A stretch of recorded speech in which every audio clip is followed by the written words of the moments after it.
दोस्तों, क्या भाजपा की उल्टी गिनती हो चुकी है शुरू?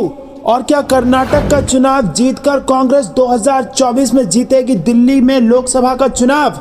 और क्या इसके बाद प्रियंका गांधी प्रधानमंत्री पद की हो जाएंगी दावेदार? इस वक्त की बेहद बड़ी खबर आ रही है दोस्तों, जिसमें आपको बता दें कि प्रियंका गांधी पर पूरे कांग्रेस का फोकस शिफ्ट हो गया है और कार्यकर्ताओं का फोकस शिफ्ट हो गया है। और जिस प्रकार से वो कर्नाटक के चुनाव में जमीनी स्तर पर मेहनत कर रही है और जिस प्रकार से इससे पहले उन्होंने हिमाचल प्रदेश में कांग्रेस पार्टी की सरकार बनवाई, उसके बाद से सारा फोकस अब प्रियंका गांधी पर शिफ्ट हो चुका है। आपको बता दें कि राहुल गांधी की सदस्यता जा चुकी है, अभी वो चुनाव भी नहीं लड़ सकते हैं। और ऐसे में अगर राहुल गांधी को कोर्ट से राहत नहीं मिलती है तो प्रियंका गांधी सबसे विश्वसनीय चेहरा कांग्रेस पार्टी की तरफ से हो सकती हैं। और इसके कई सारे कारण हैं दोस्तों, जिस प्रकार से वो जबरदस्त तरीके से कांग्रेस की तरफ से बीजेपी को घेर रही है कर्नाटक के चुनाव में। और जैसे उन्होंने सीधा सीधा कहा जेपी नड्डा को लेकर, उन्होंने जेपी नड्डा को घेरा और जिस प्रकार से जेपी नड्डा को जो उन्होंने कर्नाटक की जनता को धमकाने, कथित तौर पर धमकाने की कोशिश की, उसको लेकर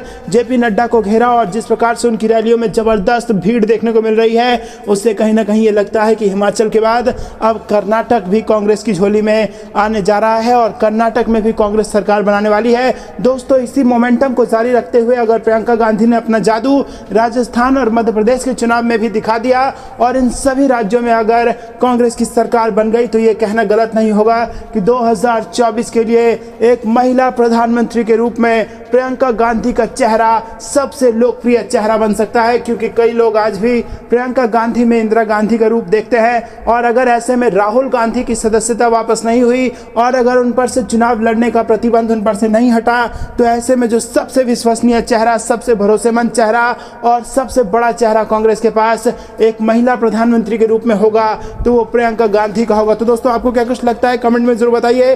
वीडियो को लाइक करना मत भूलेगा और ज्यादा वीडियो को शेयर कीजिए। रुक करते हैं अगली ब्रेकिंग न्यूज की तरफ। कर्नाटक के चुनाव से जुड़ी आ रही है, जहां पर चुनाव से ठीक पहले यहां पर एक ओपिनियन पोल के नतीजे आए हैं जिसने बीजेपी की नींद उड़ा दी है। जी हां दोस्तों, आपको बता दें कि राहुल गांधी की रैली में जिस प्रकार से जन सैलाब उमड़ा है और प्रियंका गांधी की भाषण को सुनने के लिए प्रचंड जन सैलाब उमड़ रहा है, वो कहीं ना कहीं ओपिनियन पोल में भी नजर आ रहा है। और ओपिनियन पोल के आंकड़ों के मुताबिक आपको बता दें कि अगर आज ही हो जाते हैं चुनाव तो यहाँ पर आसानी से 140 सीटें जीतती दिखाई दे रही है कांग्रेस पार्टी और वहीं भाजपा को यहाँ पर 60 से कम सीटें मिलती नजर आ रही है। तो दोस्तों, क्या राहुल गांधी ने जो टारगेट दिया था कि इनको 40 सीट से कम में रोकिए, क्या उस टारगेट को पूरा करेगी कर्नाटक की जनता और क्या 40 से कम सीटों पर भाजपा को रोक देगी? जी हां दोस्तों, आपको बता दें कि राहुल गांधी जब कर्नाटक पहुंचे थे तो वहां पर उन्होंने कहा था कि ये 40% कमीशन वाली सरकार है और इनको 40 का आंकड़ा बहुत पसंद है, इसीलिए उन्होंने जनता से अपील की थी कि भाजपा को 40 से ज्यादा सीटें ना दी जाए। और दोस्तों, इसी के साथ आपको बता दें कि प्रियंका गांधी ने भी जमकर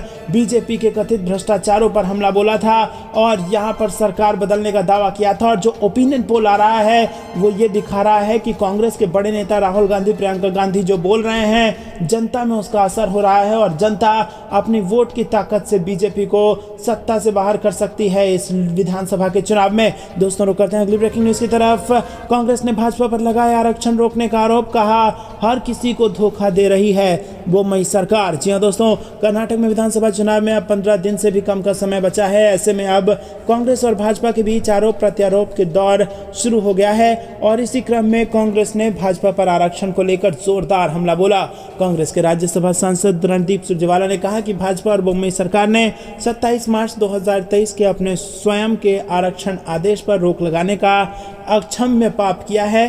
सुप्रीम कोर्ट के सामने दिए गए एक बयान के माध्यम से भाजपा आरक्षण के नाम पर हर किसी को धोखा दे रही है। सुप्रीम कोर्ट ने मंगलवार को सुनवाई के दौरान निर्देश जारी करते हुए कहा था कि कर्नाटक सरकार का मुस्लिमों के लिए 4% आरक्षण खत्म करने का फैसला 9 मई तक लागू नहीं होगा क्योंकि राज्य ने अपना जवाब दाखिल करने के लिए समय मांगा था। दोस्तों, रुक करते हैं अगली ब्रेकिंग न्यूज की तरफ। अखिलेश यादव का सीएम योगी पर हमला, कहा जाति धर्म के आधार पर हो रहे हैं यूपी में एनकाउंटर। हां दोस्तों, समाजवादी पार्टी के राष्ट्रीय अध्यक्ष अखिलेश यादव ने कहा कि एनकाउंटर जाति धर्म के आधार पर और कानून की धज्जियां उड़ाकर हो रहे हैं। सपा मुखिया अखिलेश यादव बुधवार को गाजियाबाद में थे और इस दौरान वो सरकार पर जमकर बरसे। उन्होंने बीजेपी पर आरोप लगाया कि ये बुनियादी सुविधा ही दुरुस्त नहीं कर सके हैं, स्मार्ट सिटी का सपना दिखाकर पूरा नहीं किया। अखिलेश यादव शास्त्री नगर में बिहार के पूर्व मुख्यमंत्री लालू यादव के समधी जितेंद्र यादव के भाई रवि यादव के घर आयोजित एक कार्यक्रम में शोक व्यक्त करने पहुंचे थे और उन्होंने कहा कि यूपी में एनकाउंटर जाति और धर्म के आधार पर हो रहे हैं। उन्होंने कहा कि लखनऊ जैसी राजधानी से समाजवादियों का काम हटा दो तो क्या मिलेगा वहां? भाजपा वाले बताएं, यहां पर एक ऑटो वाले को पुलिस ने पीट कर मार दिया, क्या उसकी सरकार ने शिकायत की? दोस्तों रुक करते हैं अगली ब्रेकिंग न्यूज की तरफ। प्रियंका गांधी का बयान, बोली पीएम मोदी कह रहे थे विपक्ष नेता उनकी कब्र खोदना चाहते हैं। लेकिन दोस्तों आपको बता दें कि कांग्रेस महासचिव प्रियंका गांधी ने प्रधानमंत्री मोदी पर मंगलवार को निशाना साधा और कर्नाटक के टी नरसिंहपुर में कहा कि मैंने सुना है कि प्रधानमंत्री नरेंद्र मोदी कह रहे थे कि विपक्ष के नेता उनकी कब्र खोदना चाहते हैं। ये कैसी बात है? ये देश में हर कोई चाहता है कि पीएम मोदी की सेहत अच्छी रहे और उनकी लंबी उम्र हो। प्रियंका गांधी ने कहा कि मैं पूछना चाहती हूँ कि क्या ये चुनावी मुद्दा है? वो बेरोजगारी महंगाई की बात क्यों नहीं करते? आप लोगों को आगे बढ़ाने की बात क्यों नहीं करते? ये चुनाव किसी भी नेता के बारे में नहीं है, ये चुनाव कर्नाटक के बारे में है, आपके अपने अभिमान के बारे में है। उन्होंने लोगों से कहा कि लूटने वाली सरकार को हटा दीजिए और ऐसी सरकार लाइए जो कर्नाटक के हित में काम करे।